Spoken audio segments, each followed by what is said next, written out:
सरकार में मुख्य सचिव मनोज कुमार सिंह व डीजीपी प्रशांत कुमार अयोध्या पहुंचे। यहां पर पहुंचकर उन्होंने विकास प्राधिकरण के सभागार में विकास कार्यों का सावन झूला मेला व कावड़ यात्रा की तैयारी को लेकर अधिकारियों के साथ बैठक की। करीब 1.5 घंटे बैठक चली। बैठक के बाद डीजीपी प्रशांत कुमार ने बताया कि एटीएस व एसटीएफ की निगरानी में सावन झूला मेला व कावड़ यात्रा संपन्न कराया जाएगा। मेले को ड्रोन से लाइव स्ट्रीमिंग लिया जाएगा। सरयू में एनडीआरएफ एसडीआरएफ की टीम तैनात होंगे। धार्मिक आयोजन में असामाजिक तत्वों ने की खुराफात तो सख्त कार्रवाई होगी। वहीं मुख्य सचिव मनोज कुमार सिंह ने कहा है कि 1 महीने के सावन मेले में करोड़ों श्रद्धालु अयोध्या पहुंचते हैं। जो भी श्रद्धालु अयोध्या आए वे अच्छी अनुभूति लेकर वापस लौटे। मुख्यमंत्री का आदेश है कि उनकी चिंता भी है आने वाले श्रद्धालु के लिए अयोध्या में अच्छी व्यवस्था हो। उन्होंने कहा आवागमन के मार्ग में गड्ढे न हो, सभी मार्ग व्यवस्थित हों। श्रद्धालुओं के लिए लगने वाले कैंप हाईवे व एक्सप्रेस वे से उचित दूरी पर हो ताकि कोई एक्सीडेंट का खतरा न हो। जहाँ भंडारे की व्यवस्था होती है वहाँ साफ सफाई हो। मंदिर शिवालय जहाँ पर लोग जाते हैं जल अभिषेक के लिए वहाँ पर निरंतर सफाई की व्यवस्था रखी जाए। 1 वर्ष के लिए अयोध्या में सफाई के लिए 1500 अतिरिक्त सफाई कर्मियों की तैनाती की जा रही है। उन्होंने कहा श्रद्धालुओं की सुविधा के लिए 25 सहायता केंद्र बनाए जा रहे हैं जिससे आने वाले श्रद्धालुओं को जानकारी दी जा सके।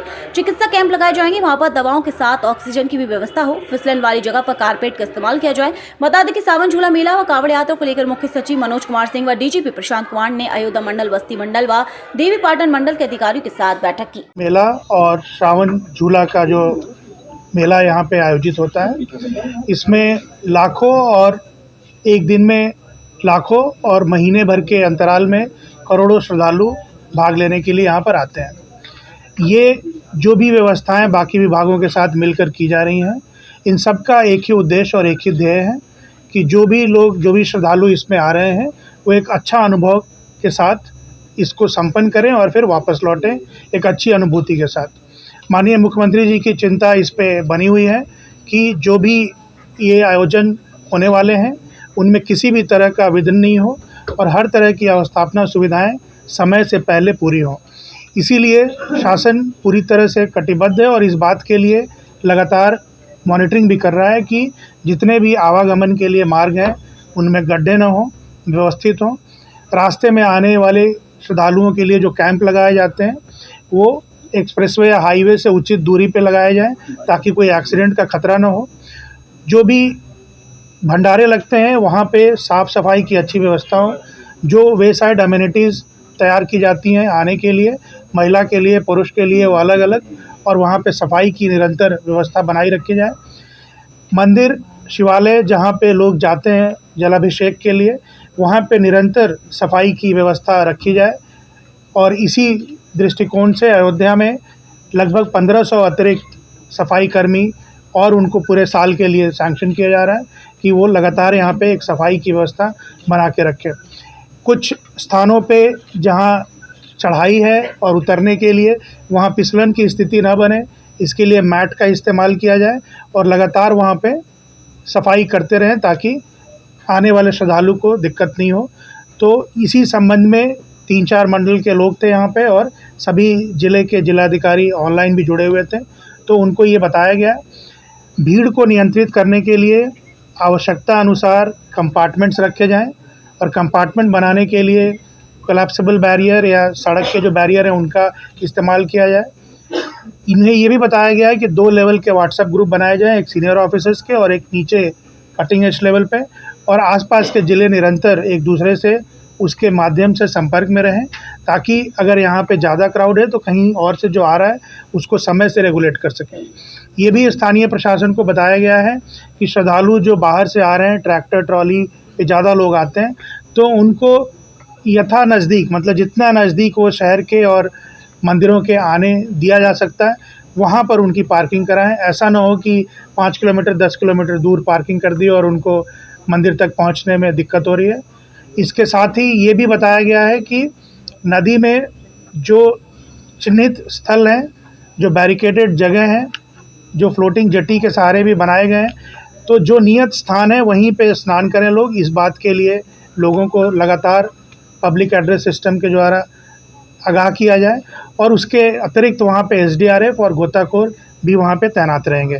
तो इस तरह से सभी व्यवस्थाएं अच्छे स्तर की हों और बहुत माकूल इंतजाम हो, इसके लिए निर्देश सभी प्रशासन को दिए गए हैं। सावन शुरू होने वाला है, भीड़ जहाँ क्राउड ज़्यादा होता है, पार्किंग की तो व्यवस्था की गई, मगर जो पार्किंग है बारिश की वजह से गाड़ियाँ कहीं फंसने को कुछ जैसे मुझे बताया कि 15,000 गाड़ियों की पार्किंग की व्यवस्था है और अतिरिक्त पार्किंग के लिए टेम्पररी जगह ये लोग लेते हैं।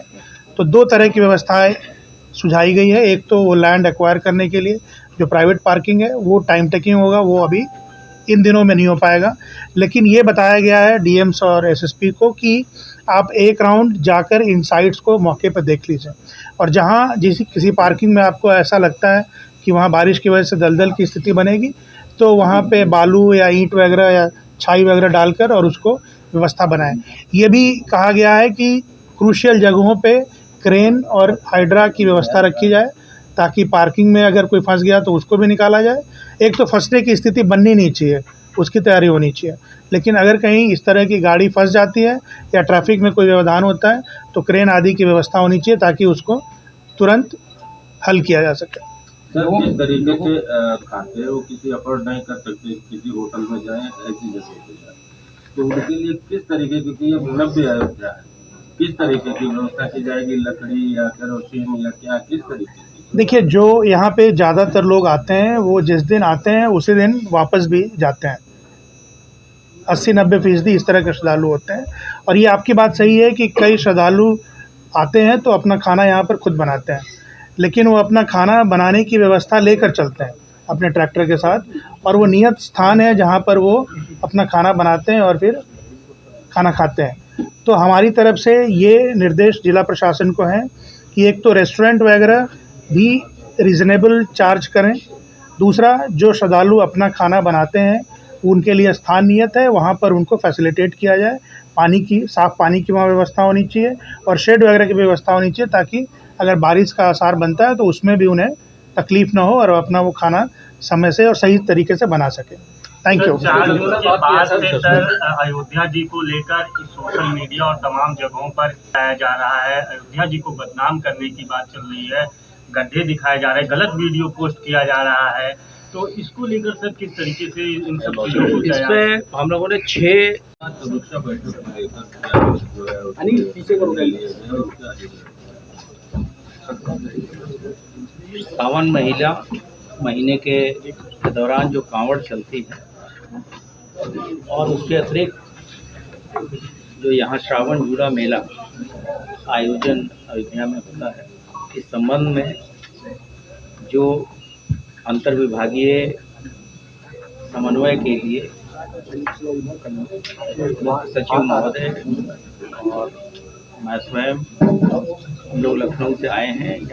यहाँ उपस्थित अधिकारियों के अतिरिक्त अन्य मंडल और जोन के अधिकारी भी यहाँ मौजूद रहे। इस दौरान श्रद्धालुओं के आने जाने के रास्ते और उन्हें किसी तरह की कोई असुविधा न हो, इसके लिए विभिन्न विभागों के साथ चर्चा हुई। शासन के तरफ से यही प्रयास होगा कि जितने भी श्रद्धालु आ रहे हैं उनको हम बेहतर से बेहतर सुविधाएं मुहैया कराएं, जिससे कि उन्हें कोई असुविधा न हो। इस दौरान सुरक्षा व्यवस्था चाक चौबस रहे, इसके निर्देश दिए गए हैं। पर्याप्त पुलिस बल प्रत्येक धार्मिक स्थलों पे लगाया जाएगा। इसके अतिरिक्त जो कांवड़ शिविर लगेंगे या जो जिस रास्तों से श्रद्धालु आएंगे उनके रहने इत्यादि की जगह पे भी सुरक्षा व्यवस्था कराई जाएगी। अयोध्या जी में विशेष व्यवस्थाएं घाटों पे भी रहेंगी, यहाँ के प्रमुख मंदिरों पे भी रहेंगी, जहाँ ज़्यादा से ज़्यादा भीड़ रहती है वहाँ मेडिकल की सुविधा भी रहेगी। हम लोग अधिक से अधिक तकनीक का इस्तेमाल करेंगे, जैसे कि सीसीटीवी कवरेज कराएंगे, ड्रोन के साथ भी कराएंगे। हम लोग टीथर ड्रोन को भी लेने के बारे में सोच रहे हैं, ताकि इस बार टीथर ड्रोन के ज़रिए हम लाइव जो है इसके जो लीड्स जो हैं अपने कंट्रोल रूम में लें और वहाँ पे सभी विभाग के लोग तैनात रहेंगे, ताकि किसी भी आकस्मिक स्थिति में हम चीज़ों को तत्काल मुहैया कराएं। हम पर्याप्त सुरक्षा व्यवस्था प्रत्येक जगह पे रिजर्व के रूप में रखेंगे।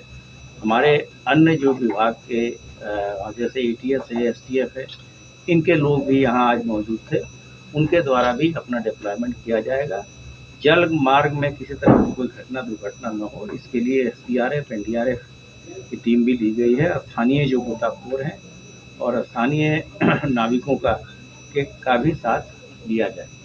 अयोध्या में कोई अपडेट हुआ है? जिस तरह से बात की जाए तो अयोध्या समेत प्रमुख स्थल जो हैं उनकी सुरक्षा में कोई अपडेट किया गया? नहीं, अभी कोई इस तरह के स्पेसिफिक इनपुट नहीं है, लेकिन अयोध्या जिस तरह की नगरी है और जिस तरह से इसका विकास हो रहा है, इसकी सुरक्षा को लेके लगातार हम लोग हाई अलर्ट पे रहते हैं और समय समय पे हमारी जो आकस्मिक ड्रिल है वो भी हम सर जब कांवड़ यात्रा मामले में सर अभी तक यूपी पुलिस को कितनी कामयाबी मिली है? क्या है हाथरस का जो मामला हुआ है? नहीं, इस संबंध में तो 9 गिरफ्तारियां हो चुकी है, मुख्य आयोजक गिरफ्तार हो चुका है। वो उसके लिए एक अलग से SIT बनी हुई है, न्यायिक आयोग का गठन किया जा चुका है। अभी फिलहाल आप आज यहाँ पे जो अयोध्या के सुरक्षा व्यवस्था के बारे में चर्चा करें तो बेहतर हो। सर, जिस तरह श्रद्धालु अयोध्या भी आते हैं, अयोध्या में भी धार्मिक आयोजन होते हैं, जैसे हाथरस में घटना, इसके लिए कोई गाइडलाइन या ऐसा कोई नियम कानून ऐसा कुछ आप द्वारा? ये जो आयोजन होते हैं, जहाँ बड़े आयोजन होते हैं वहाँ बहुत सारी जिम्मेदारी जो आयोजक है उन पे भी होती है, क्योंकि जो भी परमिशन दी जाती है उसमें बहुत तरह के टर्म्स कंडीशंस होते हैं। उसके अनुपालन कराने की जिम्मेदारी आयोजकों की भी है और वहाँ जो व्यवस्था, सुरक्षा व्यवस्था और अन्य व्यवस्थाएं कराने की जिम्मेदारी प्रशासन की भी है। तो मुझे नहीं लगता कि अभी कोई इस तरह का आयोजन यहाँ होना है। हाँ, जो लोग हमारे श्रद्धालु आएंगे वो उसको लेके किस तरह से क्राउड को कंट्रोल करना है, इसके बारे में भी एक यहाँ व्यापक चर्चा भी हुई है और यहाँ पे उस संबंध में पहले से भी आपने देखा होगा, उससे बड़े बड़े आयोजन यहाँ हुए हैं और सभी चीज़ें सकुशल तरीके से संपन्न कराएंगे। सर, कांवड़ की समीक्षा कर रहे थे और कांवड़ में कभी कभी ऐसा देखने पड़ता है जो पोहड़ गाने बजते हैं, कुछ लोग शराब पी के उत्पाद भी बचते। बीते दिनों में बस्ती में घटना हुई थी, तमाम तरीके से बवाल हुए थे, गाड़ियां भी फूकी गई थी, तो इसके रोकथाम के लिए किस तरीके से आप लोग कदम उठाएंगे? जो भी असामाजिक तत्व अगर इसमें इतने धार्मिक आयोजन में घुस के गड़बड़ी करने का प्रयास करेंगे, उस पर सतर्क दृष्टि भी रहेगी और कड़ी कार्रवाई भी की जाएगी। इसके लिए व्यापक प्रबंध पहले से ही किए जा रहे हैं। 3 कानून लागू जो किए गए हैं उस पर क्या असर पड़ा? किस तरह से 3 कानून के बारे में आज 7 तारीख हो गया, 7 दिन से इसमें किसी तरह की कोई समस्या नहीं आ रही है और जो भी निर्देश वहाँ से आए हैं, FIR वगैरह दर्ज हो रही है और हमने शासन ने हमें फंड दिया है, जो तकनीकी रूप से हमारे लोग दक्ष हैं और जो ट्रेनिंग हम लगातार अपग्रेड करते जा रहे हैं और समय समय पर आपको भी अवगत कराया जाए। सर, जिस तरीके से क्राउड मैनेजमेंट को लेकर कभी कभी भीड़ की तादाद जितना आप सोचते हैं कहीं अधिक हो जाती है, फिर वहाँ समस्या होती है क्राउड मैनेजमेंट की। कई लोग ऐसा है कि हाँ इसमें ज़्यादा समस्या आती है क्राउड मैनेजमेंट को लेकर। देखिए, आप तो खुद अयोध्या जी के रहने वाले हैं। अब अयोध्या जी में जो अवस्थापना सुविधाओं में विस्तार हुआ है, इसको आप लोगों ने खुद देखा है। पहले किस तरह की सुविधाएं थी और अब आज के डेट में किस तरह की सुविधाएं हैं। मुझे नहीं लगता कि अगर कोई क्राउड आएगा तो उसको संभालने के लिए यहाँ का प्रशासन सक्षम नहीं है। व्यापक तैयारियां की गई हैं और किसी तरह की असुविधा नहीं होगी। ठीक है, थैंक यू सर।